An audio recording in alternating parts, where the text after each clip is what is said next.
সকাল বন্ধুরা, যে যেখান থেকে দেখছো আশা করছি সবাই সুস্থ আছো ও ভালো আছো। সিম্পল লাইফ ভিলেজ চ্যানেলে তোমাদের অনেক স্বাগত ও অনেক ভালোবাসা। নতুন একটি ব্লগে তোমাদের আরও একবার অনেক স্বাগত। তো আজকের ব্লগটা আমি এখান থেকে শুরু করছি। তো ঘুম থেকে উঠেই সকালে সব কাজকর্ম আমার হয়ে গেছে। হয়ে যাওয়ার পরে ওই যে বাইরে যেটা গোবরের ছড়াটা দিই আমি প্রত্যেক দিন, তো সেইটা দিয়ে দিলাম। দিয়ে দেওয়ার পরে থালা বাসনও আমার ধোয়া হয়ে গেছে আগে, তো এটা বাকি ছিল।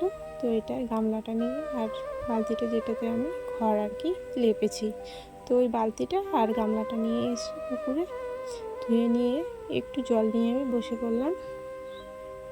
শাখাগুলো জানো তো খুব নোংরা হয়ে গেছে, তো টাইম পাচ্ছি না, তো তার জন্য এখন সকালে করে নেব। তো তার জন্য পরিষ্কার করতে আমি বসে গেছি।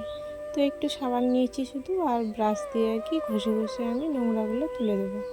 তো নোংরা জিনিস দেখতে না ভালোও লাগে না, খারাপ লাগে। তো তাই সকাল সকাল আমি বসে পড়েছি। তো ওইদিকে কিন্তু রান্নাবান্না এখনও বাকি আছে জানো তো। তো চলো আমি শাখাগুলো আগে পরিষ্কার করে নিই, তারপরে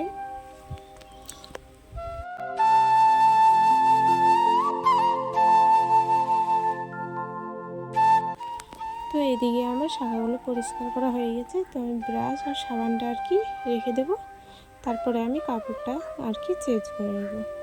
তো বাসি কাপড়টা আমি নিয়ে চলে আসলাম পুকুরে আমরা যেভাবে কাপড় চোপড় ধুই, তো ছায়া ব্লাউজ আর শাড়িটা আমি ধুয়ে নেব। প্রত্যেক দিন যেভাবেই ধুই সেভাবেই ধুয়ে নেব। সার্ফ আজকে আমি দেবো না, কারণ এমনিতেই অনেক দেরি হয়ে গেছে। তো প্রত্যেক দিনই একটু সার্ফ আর জলে ডুবিয়ে ধুয়ে নিই, তাহলে কাপড়টা পরিষ্কার থাকে। আর পুকুরে জানো তো কাপড় ধোয়ার মজাটাই আলাদা। তো দেখো এক হাঁটু নিচে জলে নেমে গেছি, আর কত আনন্দে কাপড়টা ধুচ্ছি। তো আগে জানো তো যখন মেয়ে ছিলাম, আমার বিয়ে হয়নি, তখন মা যখন একটু কাপড় পুকুরে নিয়ে গিয়ে ধুয়ে নিয়ে আসতে বলতো, তখন আমি কিন্তু পারতাম না। এই যে শাড়িটা যেভাবে গুছিয়ে নিলাম জলে, সেটা আমি পারতাম না, এলোমেলো হয়ে যেত। কিন্তু এখন জানো তো অভ্যেস হয়ে গেছে, কারণ একটাই কাজ প্রত্যেক দিন করতে হয়, তাই আর আমার কোনো অসুবিধা আর হয় না। তো চলো কাপড়গুলো আমি মেলে দিই। তো মা একটা কিছু বলেছিল, সেটা আমার মনে নেই, কারণ ভিডিওগুলো আগেই করা আছে, তো তার জন্য আমার মনে নেই কি যে বলছিল। তো চলো কাপড়গুলো আমি মেলে দিই, আবার রান্না বান্না বাকি আছে জানো তো। তো চলো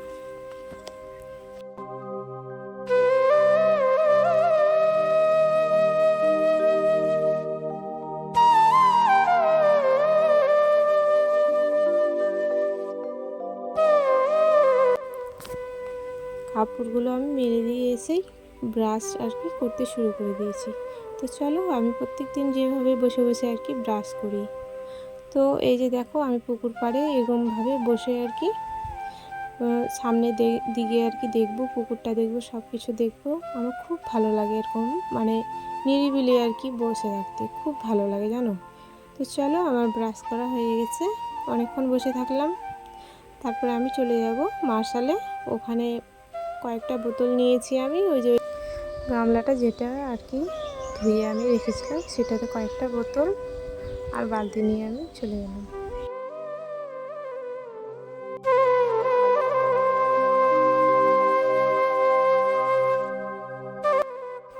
তো মুখ ধুয়ে আমি জল নিয়ে চলে আসলাম। তো কিছুটা বোতল আমি বাইরে রাখলাম আর বালতিটা রান্নাঘরে। তারপরে এখন আমি কিছুটা বোতল ফ্রিজে ঢুকাবো, কারণ তোমার দাদাভাই এখন গরমের দিনে ফ্রিজের জল ছাড়া খায় না, আর আমি তো খাই না, কারণ আমার খুব ঠান্ডা লাগে। আমার বিছানা যদি দেখো, এখনও আমার কিন্তু একটা কম্বল কিন্তু আছেই, কারণ ওটা সারা বছরই থাকে, কারণ আমার খুব ঠান্ডা লাগে জানো তো। যখন একটু খুব বেশি গরম করে, তখনই একটু আমার গরম লাগে, না হলে কিন্তু আমার গরম একদমই লাগে না। তো এখন তোমার খাওয়া দাওয়া হয়ে গেছে, কিন্তু সকালে খাওয়া দাওয়া হয়ে যাওয়ার পরে মা আর মেয়ে মিলে এই যে তোমার শুকনো লঙ্কাগুলো ছোটাতে বসে গেছি।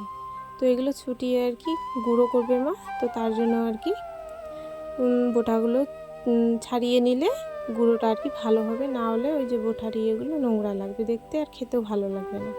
তো তার জন্য ওগুলো আলাদা করে নিলাম। তারপরে এখন মা আর কি উনুনে বসাবে লঙ্কাগুলো। তো বেশিরভাগ আমরা মানে গুঁড়ো করেই খাই, কারণ বাটতে মানে অসুবিধা হয়, তো তার জন্য আর কি। তো মিক্সচারে আর কি করবে। আর এখন আমি উনুনে আর কি ওই যে কড়াইটা বসিয়ে দিলাম। মা এখন আর কি লঙ্কাটা আর কি, এত কিন্তু জাল দিলে কিন্তু হবে না, কারণ আঁচটা কমাতে হবে আর হালকা ইয়েতে আর কি ভেজে নিতে হবে।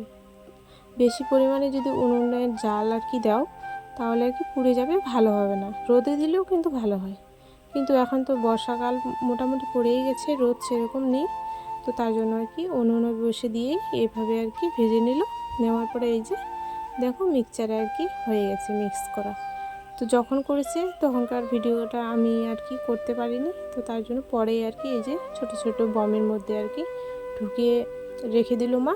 ছোটোটা হচ্ছে প্রত্যেক দিন রান্না করব আমি, আর ওই যে বড় বোতলটা ওটা আর কি এক্সট্রা করে রাখবে, কারণ শনিবার মঙ্গলবার আমরা নিরামিষ খাই, তো ওটা আলাদাভাবেই রাখবে আর কি। তো চলো রান্নাঘরে এসে মা আর কি রেখে দেবে ওগুলো, আমরা সব জিনিস রান্নাঘরেই রাখি। তো দুপুরে খাওয়া দাওয়ার পরে এখন একদম বিকেল 4টা বাজে। তো দেখো আমি খাড়িতে নেমে পড়েছি, কারণ এত এখন জল আর কি আছে। তো এখন ওই পারে আর কি যাওয়া যায়। তো দেখো গ্রামের অনুভূতিটাই আলাদা, জানো তো। তো আমার জল দিয়ে পার হতে আমার খুব মজা লাগছিল। কেউ যদি একটা থাকতো তাহলে হয়তো ভিডিওটা আরও সুন্দর হতো, কিন্তু কেউ নেই ধরার মতো। তো মোবাইলটা আমি এমনি একটা মাটির ইয়ের মধ্যে রেখে দিয়ে আর কি ভিডিওটা করেছি। তো দেখো অন্ধকার অন্ধকার লাগছে, কারণ সন্ধে নেমে আসলো বলে। তো ওই জন্য আর কি তাড়াহুড়ো করে ওদেরকে আমি এই পারে আর কি করে নেব। তো জল না হাঁটুর উপরে আছে, তো শাড়িটা একটু উপরে উঠাতে হলো।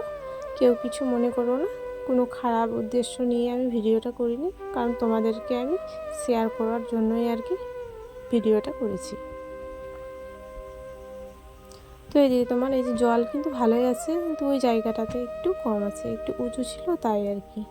আর এদিকে তোমার সন্ধ্যা প্রদীপ দিয়ে আমি ছাগল গরু সব হাঁস আর কি ঢোকানো হয়ে গেছে। তারপর সন্ধ্যা প্রদীপ দিয়ে এখন আমার মেয়েকে আমি পড়তে বসিয়েছি।